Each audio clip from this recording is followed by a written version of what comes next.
Vous vous intéressez à l'économie mais vous trouvez ça compliqué? Moi aussi, mais on va y aller petit à petit. Allez, on commence par un auteur dont vous avez sans doute entendu parler, John Maynard Keynes. Alors Keynes, c'est un des concepteurs de l'État-providence. Vous savez, cette théorie qui dit que l'État doit intervenir dans l'économie et ne pas laisser les entreprises privées tout gérer toutes seules. Alors comment il en arrive à cette conclusion? D'abord, Keynes, il vit en Grande-Bretagne dans les années 20 et il voit qu'il y a un chômage très important. Près d'1 million de personnes sont touchées. À cette époque, ses collègues économistes expliquent que pour réduire le chômage, il faut réduire les salaires. Si les patrons baissent les salaires, ils vont pouvoir embaucher plus de monde. C'est pas très compliqué à comprendre. Si vous avez 300 livres sterling pour vos salaires et que vous payez chaque employé 150 livres, vous pouvez en embaucher 2. Mais si vous les payez 100 livres sterling, vous pouvez en embaucher 3 et donc le chômage se réduira de cette façon. Le problème, soulève Keynes, c'est que les entreprises ont du mal à avoir de l'argent pour embaucher parce qu'elles ne vendent pas suffisamment de produits. Si vous avez une entreprise de voitures mais que la plupart des gens sont au chômage, vous ne pouvez pas vendre vos voitures parce que les gens n'ont pas les moyens.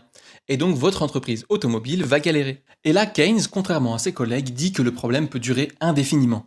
Si vous n'injectez pas d'argent dans l'économie, les gens n'auront jamais les moyens d'acheter des voitures, de consommer. C'est ce qu'on appelle en économie une politique de la demande. On essaye de favoriser la demande des consommateurs pour relancer l'économie. En 1936, Keynes publie son œuvre majeure, Théorie générale de l'emploi, de l'intérêt et de la monnaie. Alors sans entrer dans les détails, il affirme, contre ses collègues qui sont économistes classiques et néoclassiques, que l'économie peut être complètement imprévisible. Notamment parce que pour Keynes, quand les gens épargnent, quand ils mettent de l'argent de côté, ils retirent de l'argent du système économique et le détraquent.